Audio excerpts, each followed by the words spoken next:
Dandadan is finally back with a new season and the first episode of Season 2. This episode was actually supposed to be part of Season 1.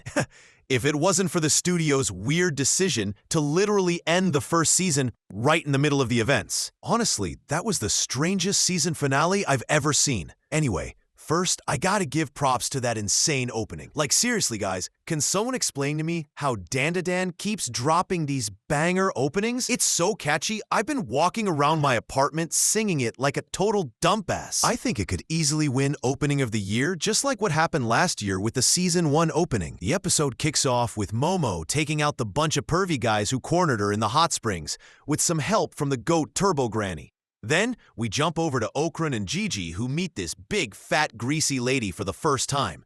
Turns out, she's the one renting Gigi the house. She's this arrogant, chubby lady, but somehow, super agile. It's wild. She's actually the matriarch of the Keto family, this crew of total weirdos. We learn that this family has been protecting the area for 200 years by offering sacrifices to the snake god they worship. And we finally get to know the secret behind Gigi's house and why it's always crawling with ghosts and weird stuff. It's literally the same altar where they used to make those sacrifices 200 years ago, and apparently still do. That's why Gigi's parents are sick and stuck in the hospital. When Momo comes back, she clashes with Keto and her weird family. The fight ends with Keto shooting Momo, and Momo gets thrown into this creepy room. She starts sinking into quicksand, then everyone falls into this giant pit. They make a shocking discovery underground, a living being buried inside the mountain, this ancient terrifying dwelling right under the house. We also find out the snake is real, not just a legend. His name's Yuma, and he started off as a worm, but grew massive thanks to the Keto family's sacrifices. The episode ends on a crazy cliffhanger. Momo and Okran completely lose control, and Turbo Granny breaks free and attacks Gigi. But something feels really off, doesn't it?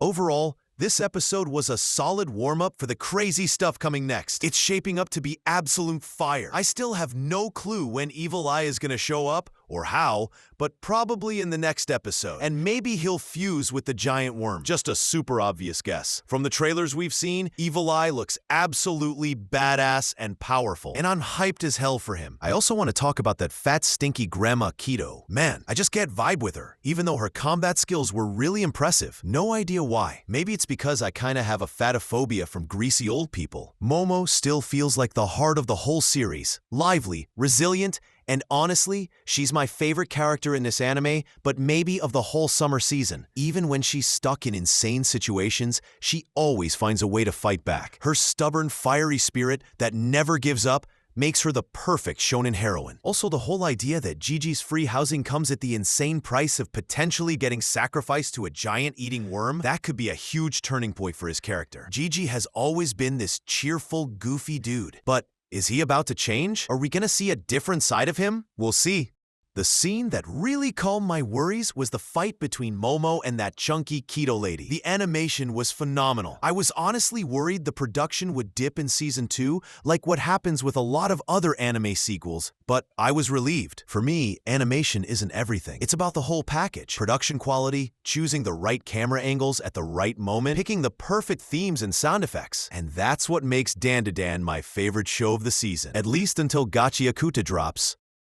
I think the pace is gonna pick up even more in the next episode. Definitely more action scenes. We'll probably see Evil Eye show up for the first time. I doubt we'll get his full backstory right away. He might just appear at the end of the episode. I also think Okran will finally step up and play a bigger role, since he was basically useless this episode. And no way the Keto family is dead inside that worm's belly. Don't even try to convince me. Dandadan always hits us with weird, out-of-nowhere stuff, and I'm really curious to see how Gigi is gonna react or change when he faces Evil Eye. So about you guys, did you actually like this episode? Do you think it was a perfect start to Season 2 just like I did? I'd love to hear your thoughts in the comments. Don't forget to drop a like and subscribe. We're trying to hit 100 subs as soon as possible, and that's it. See ya!